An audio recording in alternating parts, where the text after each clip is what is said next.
പല ബിസിനസ് ഓണേഴ്സും എൻ്റെ കമ്പനി ഒരു ഗുഡ് കമ്പനി ആവണമെന്ന് വിചാരിക്കുന്നു. അതാണ് ആ ഗ്രേറ്റ് കമ്പനി ആവാനുള്ള ഏറ്റവും വലിയ തടസ്സമെന്ന് പറയുന്നത്. ഗുഡ് കമ്പനി എല്ലായ്പ്പോഴും റിസൾട്ടുകൾ ഡെലിവർ ചെയ്യുന്നു. അതായത് അതേസമയം ഗ്രേറ്റ് കമ്പനീസ് തൻ്റെ കമ്പനിയിൽ ഡിസിപ്ലിൻഡ് ആശയങ്ങളും ഡിസിപ്ലിൻഡ് ആക്ഷൻസും ഡിസിപ്ലിൻഡ് വർക്ക് ഫോഴ്സിനെയും സൃഷ്ടിക്കപ്പെടുന്നു. പലപ്പോഴും ഗുഡ് കമ്പനീസ് പ്രോബ്ലംസിനെതിരെ പ്രതികരിക്കുന്നു. അതേസമയം ഗ്രേറ്റ് കമ്പനീസ് എല്ലായ്പ്പോഴും ആ പ്രശ്നങ്ങളെ ഓവർകം ചെയ്യുന്നതിനുള്ള സ്ഥായിയായ സിസ്റ്റംസ് ബിൽഡ് ചെയ്യുന്നു.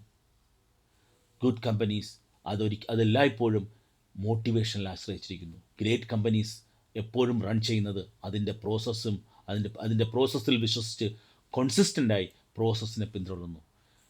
ഗ്രേറ്റ്നെസ് എന്ന് പറയുന്നത് ഭാഗ്യമല്ല, അത് ഓരോ ബിസിനസ് ഓണേഴ്സും എടുക്കുന്ന തീരുമാനമാണ്. എനിക്ക് നിങ്ങളോട് ചോദ്യമുണ്ട്. നിങ്ങളൊരു ബിസിനസ് ബിൽഡ് ചെയ്യുകയാണോ? നിങ്ങൾ ഒരു ബിസിനസ് മാനേജ് ചെയ്യുകയാണോ? പ്ലീസ്.